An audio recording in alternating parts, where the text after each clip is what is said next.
ನಾನು ತುಂಬ ಗೊಂದಲದಲ್ಲಿರುವ ಮನುಷ್ಯ, ಎ ಕನ್ಫ್ಯೂಸ್ಡ್ ಪರ್ಸನ್. ಕನ್ಫ್ಯೂಸ್ಡ್ ಅಂದರೆ ಕನ್ಫ್ಯೂಸ್ಡ್ ಕ್ಯಾಪಿಟಲ್ ವರ್ಡ್ಸ್, ದೊಡ್ಡದಾಗಿ ಬೋಲ್ಡ್, 2 ಅಂಡರ್ಲೈನ್ ಹಾಕುವ ಅಷ್ಟು ಕನ್ಫ್ಯೂಸ್ಡ್ ಪರ್ಸನ್. ಹೀಗೆ ಕನ್ಫ್ಯೂಸ್ ಆಗಿರುವಾಗ ನಾನು ಸಹಜವಾಗಿ ತಲೆಗೆ ಬಂದದ್ದನ್ನೆಲ್ಲ ಗೂಗಲ್ ಮಾಡೋದು. ಅದನ್ನು ಇಲ್ಲಿ ಹಾಕ್ಬೋದಾ, ಇದನ್ನು ಅಲ್ಲಿ ಹಾಕ್ಬೋದಾ, 2 ಒಟ್ಟಿಗೆ ಹಾಕ್ಬೋದಾ, ಅದು ಮಾಡ್ಬೋದಾ, ಇದು ಮಾಡ್ಬೋದಾ, ತಲೆಗೆ ಬಂದದ್ದನ್ನೆಲ್ಲ ಗೂಗಲ್ ಮಾಡೋದು.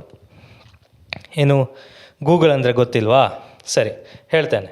ಇದು ಗೂಗಲ್ ಅಂದರೆ ಇದು ಇಂಟರ್ನೆಟ್ಟಲ್ಲಿ ಒಂದು ಸರ್ಚ್ ಎಂಜಿನ ಹಾಗೆ ವೇಷ ಹಾಕಿಕೊಂಡಿರುವ ಒಂದು ದೊಡ್ಡ ಅಡ್ವರ್ಟೈಸ್ಮೆಂಟ್ ಕಂಪೆನಿ. ಅಮೇರಿಕದ CIA, ನಮ್ಮ ಭಾರತದ ರಾ, ಹೋಗಲಿ ನಮ್ಮ ಪಕ್ಕದ ಮನೆ ಆಂಟಿ, ಅವರೆಲ್ಲ ಇದರ ಮುಂದೆ ಏನೂ ಅಲ್ಲ. ಗೂಗಲಿಗೆ ನಿಮ್ಮ ಬಗ್ಗೆ A to Z ಗೊತ್ತಿರ್ತದೆ. ಅಂದರೆ ನಿಮ್ಮ ಚಡ್ಡಿಯಲ್ಲಿ ಎಷ್ಟು ತೂತು ಉಂಟು, ಎಷ್ಟು ಎಲ್ಲ ಗೊತ್ತಿರ್ತದೆ.